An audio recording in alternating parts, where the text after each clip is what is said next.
Mondays with Mike is a podcast by two friends from the Seattle area.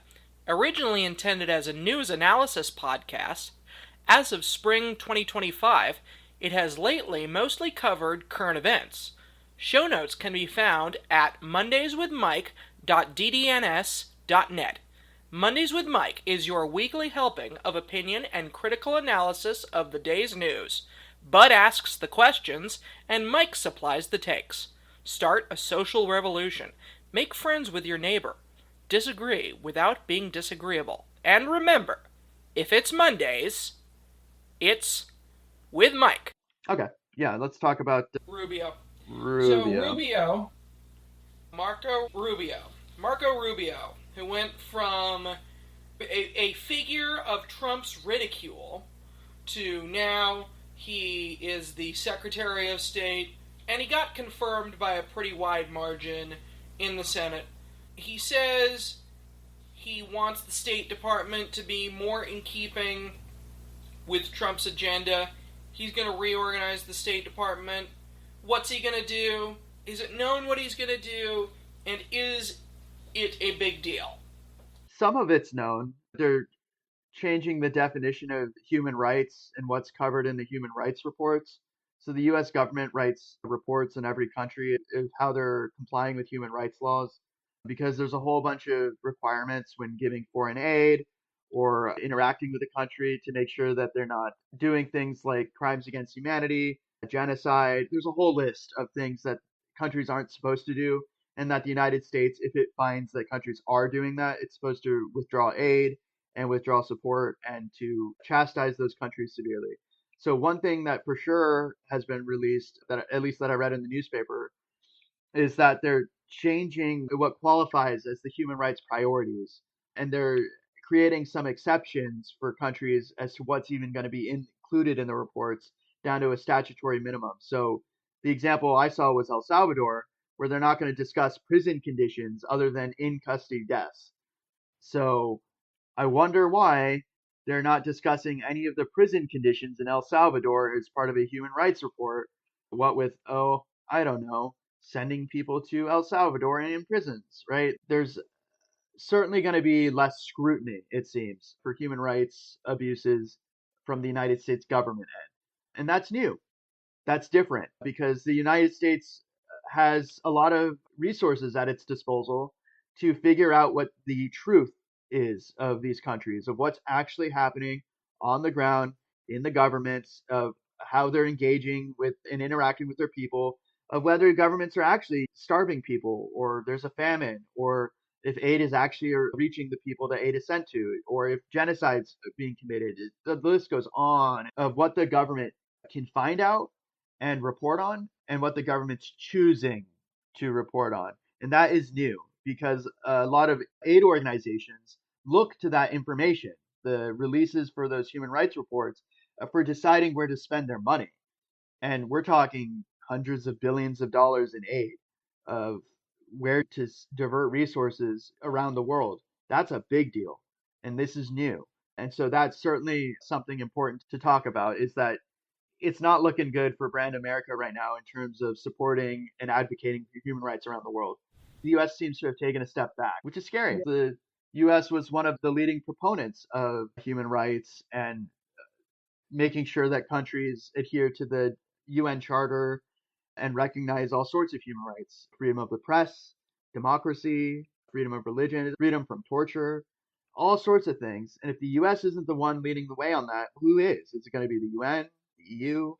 It's not going to be China. It's not going to be Russia, right? They have the ability to document that stuff. They're not going to do it. But why would they? It's against their economic interest to chastise countries. But the United States has always set the standard that it's not just economic interest. This is what's so scary of this current moment, is that the U.S. seems to be moving into a sort of transactional model of international relations, of what can you give me and what can I get in return, instead of make sure that you're actually being good in the world, being moral, being humane, following human rights. The U.S. seems to have taken a step back from that in a big way.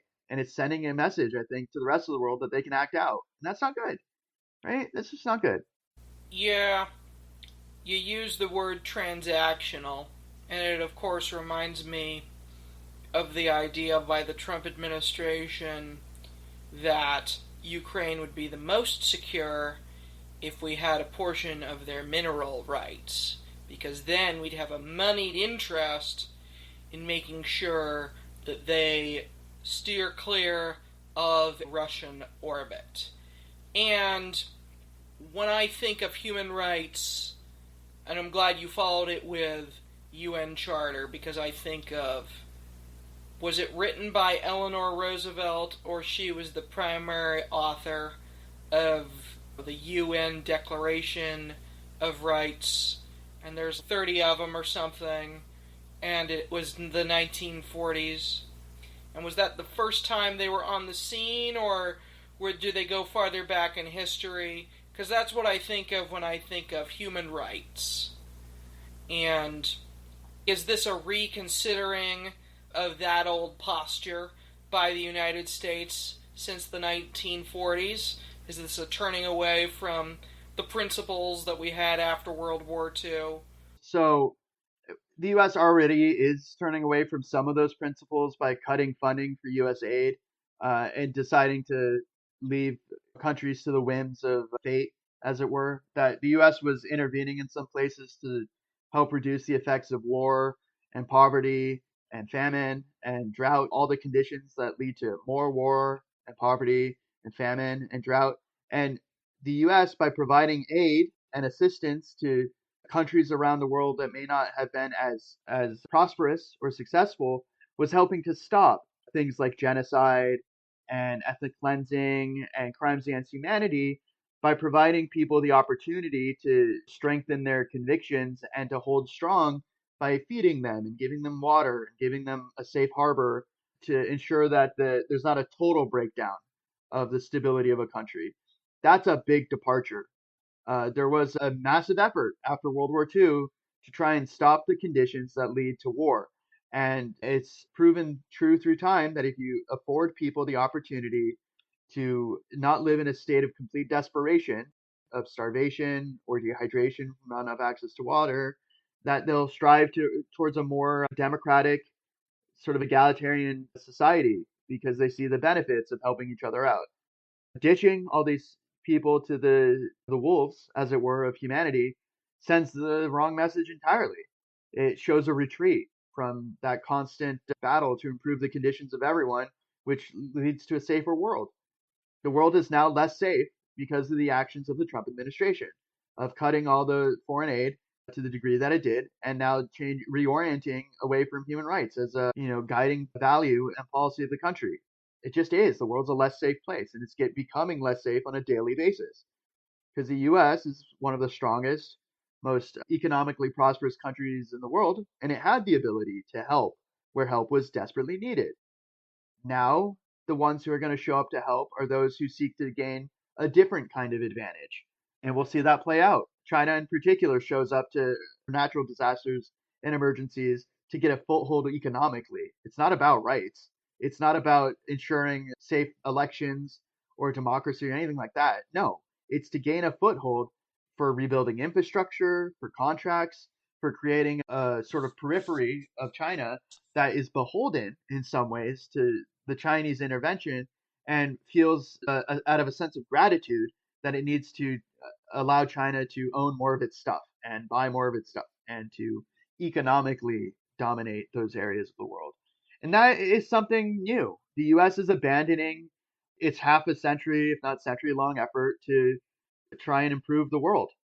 Yeah, so hearing about human rights from you, I glean that it's about protecting life and protecting quality of life and protecting the means to self-determination. And I remember a discussion we had, or a remark made, in one of our first episodes. It was in relation to Canada and how they were starting to boycott American products. Their tourism to America was down, and that they felt held captive by their proximity to an economic dependence on the United States, and now the hand was becoming less friendly. And I mused about how the way our elections have been going lately, it seems that half the time the blue states are captive to the whim of the red, and half the time the red are captive to the whims of the blue. And whether that's true or not, it seems to me that in terms of a human rights world order, that given the disposition of much of the American electorate, it may be a time in world history for European world leadership, or Japanese, or the other members of the current, former, who knows, world order leadership, whether that be Japan, South Korea, Taiwan, whoever. Not to exclude anyone from European, but there are a lot of European countries and they were in it. And I don't know, because I try to think about it from a Trump perspective. Oh, they're not paying their fair share. Oh, they're not paying 2% of GDP toward defense. But then I think, how much less defense budget do we need if life and quality of life and self-determination are the things that the international order is building us up toward? And I wonder if and how that international order can subsist without the hand-holding by the U.S. government. And it's like looking over an abyss compared to what we had. So do you think that's at the root of what Rubio is reorganizing the State Department here, or am I just looking at a call of the void here or something? No, I think you're right that it's more reorienting towards a transactional, very economy-driven way of looking at the world, as opposed to the U.S. doing things just because it's the right thing to do. So the most recent example of this that I saw was when there was that earthquake in Myanmar, and the U.S. sent 3 people. The other countries sent hundreds of people, huge response teams, were there the day of or the day after, digging people out of the rubble, helping the country try to rebuild. And the U.S. sent 3 people, I think it was 3 or 4 days after the earthquakes. Not a great look, right? The U.S. is the largest economy in the world. It's got the largest military in the world. There was a statistic once that I thought was pretty interesting, that the number one humanitarian group that would show up in disasters was the United States military. That the U.S. military had the tools to show up and provide aid and render assistance that almost any other country in the world couldn't. That the U.S. military had hospital ships and various ways of helping people that, frankly, no other country does. Right now, the U.S. is absent in the world. And reorienting the State Department in a more isolationist way is an example of that, that we are retreating in some senses away from participating in world society. Who knows what the benefit of that is, but I do know the downsides to that. When countries think of who do we turn to when the hour is darkest, when we are in our time of need, who do we send the bat signal to save the day? Maybe France. Shall we discuss the RFK ban on food dyes? Let's talk about food dyes. So I actually agree with the decision to ban food dyes. If there's no upside, right? If there's no health benefit to having them, and there's any kind of measured negative aspect to having them, don't have them, right? That's the kind of point of having a health and human services department, is to figure out what's safe to consume and what's not. Where there is an issue is that if they find there is no impact of any of these food dyes on products and then they ban them, that's just affecting the market in a negative way. Because companies have these dyes to try and market their products in such a way that consumers are more willing to buy them. Colorful candies, colorful juices, right? Colorful whatever, who cares why? If the food dyes don't pose an actual risk that they can measure and show, then all it's doing is just making companies lose money. And these companies spent a lot of time, a lot of effort, a lot of energy researching what colors are the most effective to sell to customers to make the most money. And in that respect, I would say I don't agree with the ban on food dyes if it's proven that there's no negative impact of food dyes, right? Because in some ways it affects the First Amendment, free expression. What if someone wants to have food dye eggs for Easter or something? Whatever it is, right? It's limiting art, it's limiting freedom of expression, it could be limiting religious expression or belief. There's a whole list of reasons why it's a bad idea to just completely ban them. Maybe inform the public of the risks, but an outright ban usually is only reserved for the most egregious stuff, right? Lead in the water or stuff that just has no benefit whatsoever. But this one's tricky. And so like I'm Yeah. all for it if food dyes they show have a risk, but I don't know that they've shown that the risk exists for all food dyes that they're banning. That's where Mhm. I'm at on this issue. Yeah, me too. I don't know enough about nutrition to say whether they're good or bad. Some people say they might be bad, and there are non-cost prohibitive ways to dye the food some other way that they think is better. Maybe it's good to do a little bit of an experiment, see what'll happen if you ban them. I will say for candies, with my daughter, and she's too young to advocate for me to buy her things, but I do see these colorful candies, and I think to myself, I don't want to show her that. I don't want to see her that. But that could be covered if she just sees it incidentally. If she sees it walking down the street, I can't do anything about that.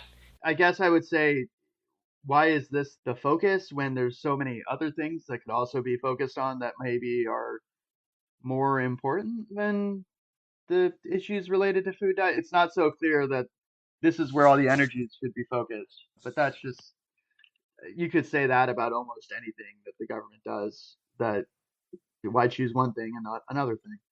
The Pope died this week, and they're going to select a new one, perhaps as early as May. What could a new Pope mean for the world's Catholics? Birth control? Or perhaps conservative re-entrenchment? I just watched the movie Conclave the other day. It certainly laid bare what the debates are about of what potential issues are at the forefront, as it were, in the Catholic Church in these debates they're going to have during the conclave for choosing a new pope. And yeah, it's going to be stuff like a more active role of women in the church, the question of birth control and whether it should be allowed in some limited circumstances or not, and in what ways when talking about things like contraceptives. It's going to be a discussion about absolutely conservative entrenchment in the church in terms of the way I look at it is whether the church is going to be nicer or meaner. Francis was the nice pope. He was the pope that said, let's be nice to all the poor people and all the people who need help, the migrants and the disenfranchised and those who suffer. Make more of an effort to help them. And that's why he didn't live in an ostentatious way. That's why his coffin is just a simple wooden coffin. It's why he doesn't want to be buried in the palace. There's a whole philosophy behind that of the church should not be some grand edifice of ceremonial rites and procedures and this fearful place that issues edicts and tells people how to live their lives to the letter of the holy word. That there's more of an active role that the church can play in improving the lives of people with the vast resources it has at its disposal. I looked into it. The church is the number one humanitarian aid organization in the world. It spends billions of dollars helping people all over the world. And it'll go places that most won't. War zones, it'll go into really disease stricken areas, places that most aid organizations choose not to go. But there's the Catholic Church and Doctors Without Borders. They show Yeah. up. And here's the deal: as the U.S. takes a step back from providing aid throughout the world, the Catholic Church is going to step up and take a more significant role in providing humanitarian assistance and aid all around the world. And one of the things I'm sure they're going to ask of the new pope is should we be even more aggressive in providing aid to people who need it? Or should we also take a step back as the Catholic Church from providing assistance in these times? My guess is they're going to say more aid just because it's one way to get more people to join the church is if you show up and you help people who are sick and starving and need help and assistance. and it's the church that does it, then people will turn to the church in their time of need.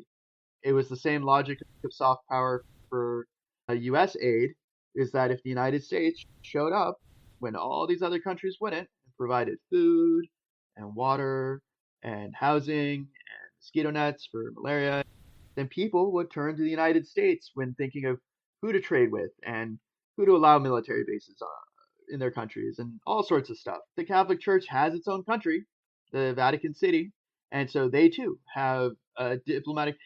I think actually I looked at a list once and it was the Vatican City has the most diplomatic relations with every country in the world, which I thought, okay, all right, that makes sense because the whole point is to spread the word of the religion. If they continue to send the tendrils out, right now the Catholic Church is in its nice phase.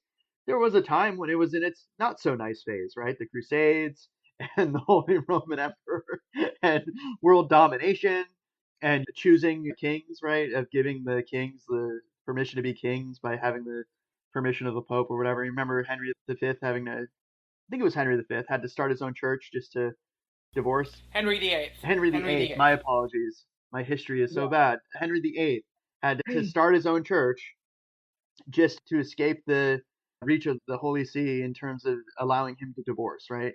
So we are in a different era of religious domination of the world, but make no mistake that there's 1.4 billion Catholics in the world, and I'm sure that number is going to increase rather than decrease.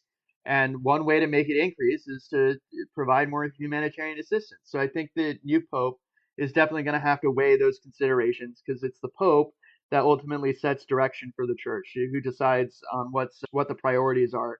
And the way that most expressed is actually in the appointment of cardinals, is that the Pope has a lot of power over deciding who gets to be a cardinal. And that means that the Pope, just like this last Pope, gets to put cardinals in place that may be more supportive of his belief system, right? Because if you look at the cardinals right now in the conclave, I think it was pretty high numbers were put into place by the last Pope, right? It's a big deal. Yeah, that's what I was going to say. So, great for them for being a centralized provider of aid and comfort to people. And I would say also for being a preserver and encourager of culture and a few other things too.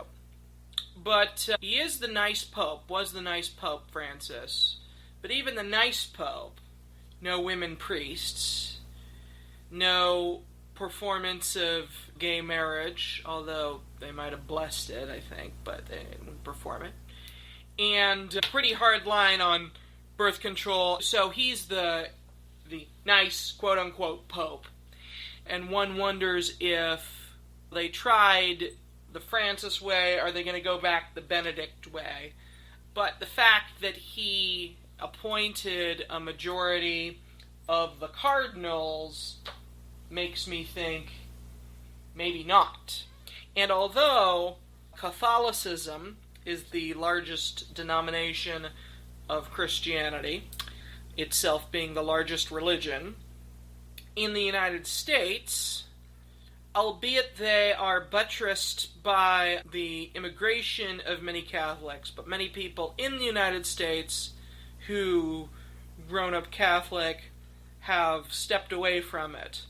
So I wonder if there is any sense of, oh, church is going to get with the modern world, or whether they're going to say the opposite. Because they could do either. They could do either. And especially since Francis appointed so many of the cardinals, like if his successor is quote-unquote nicer, and then he appoints a majority of those cardinals, they may move in a particular direction. But the people who remain in the Catholic Church, given its current social foci, might lead me to believe that it will not proceed in that direction. Very interesting to see. Yeah, so the Catholic Church has definitely moved away from land conquest and exerting power through military force, but it still has a huge influence on the moral discussion of the world. So remember when we were talking about human rights and the issues of morality and international rights and all that stuff? the Catholic Church is way at the forefront of having leaving its mark on that discussion. And when we're talking about something like the United States, there's some over 50 million or so Catholics in the United States. So it's not as if they're a small voting bloc. They're pretty significant in terms of holding sway in the moral fabric, as it were, of the country. And so who is Pope matters a great deal. And I think that the Cardinals are going to definitely be considering the state of the world right now, sliding towards war, and trying to make every effort to steer countries away from war and war making. Because if you look at a map of where all the Catholics are in the world, they're in places where war is breaking out significantly. Parts of Europe faces a serious risk of war, and Francis called the Catholic Church in Gaza apparently every day at 7 p.m. So it's clear that there's a very serious vested interest of the church in trying to stop conflict and wars. And I would not be surprised that the new pope follows a similar tone of making sure that at the forefront of every conversation, every statement, every speech is this mention of the innate humanity of everyone and talking about human rights and the value of life, all these values that they talk about, because the Pope, unlike almost every other, I mean, religious leaders have influence, but the Pope, as the sovereign of a country, as the actual leader of a country, has outsized sway of talking about these issues. And I would fully expect that to continue with the new papacy of whoever gets chosen. I would be very surprised if the Catholic Church runs away from the values it's been talking about for thousands of years. It's very clear that there's a consistent and coherent set of beliefs that the Catholic Church does agree in. To be continued. Mondays with Mike.